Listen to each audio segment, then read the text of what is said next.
Does God need images and statues to represent him in worship?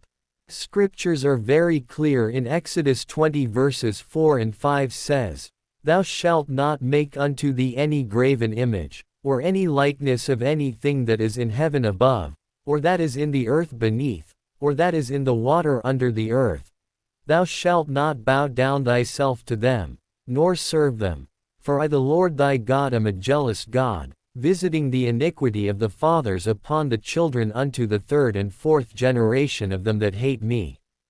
But our friends from the Catholic Church reason out. They said, "No, we are not worshipping pictures and statues, but we do worship God by symbols and representations, statues, pictures, or only representation of a true God." Moses created statues of covering cherubims on the Ark of the Covenant. Joshua bowed down before the Ark of Covenant. Again, Moses created a brazen serpent for the people of Israel who are bitten by a deadly snakes, that by looking to the brazen they will be healed. So likewise Catholics created revered images and statues of God. These reasons of Catholic of Church are just but shallow reasons. Yes, Moses created statues of cherubims, however God never commanded Moses nor the Israelites that these statues of cherubims be revered as representation of God. Yes, God communed to them, but not by the statues of cherubims, but in between of these cherubims that upon the mercy seat were laid the Ark of the Covenant that was written by God. The fact is, this was the Ark of the Covenant and not the images and statues of the Catholics. When an Israelites bow to their faces before the Ark of the Covenant, in Joshua 7 verse 6, God questioned them and commanded them to get up. In Joshua 7 verse 10 in World English Bible Version says, Yahweh said to Joshua, "Get up. Why are you fallen on your face like that?"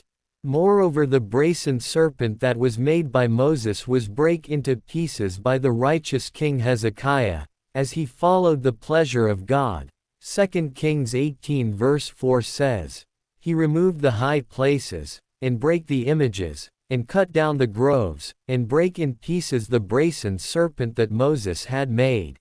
For unto those days the children of Israel did burn incense to it, and he called it Nehushtan." Nowhere in the Bible that God needed any pictures or statues to symbolize him or represent him.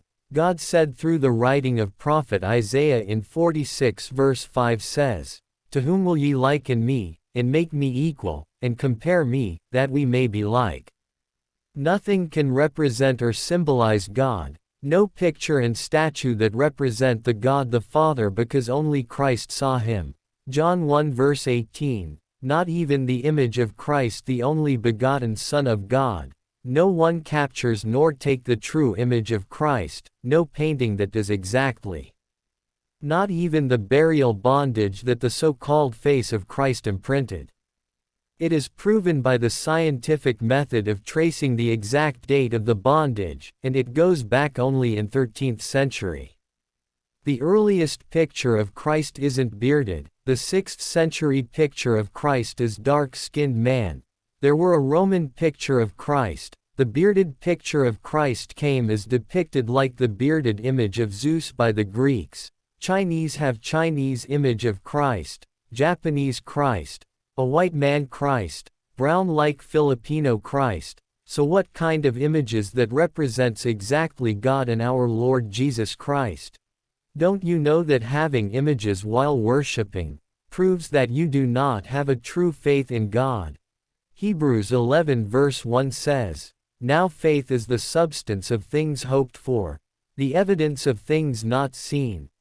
Clearly faith is the evidence of things not seen, so by creating things as images of unseen God proves to a person that he has no faith in God, for faith is the evidence of an unseen God. He has no belief that God is an omniscient and omnipresent God, but by having pictures and images man has denied these attributes of a true God. Therefore an image worshipper is an idolater and has no faith in the true ever-living God.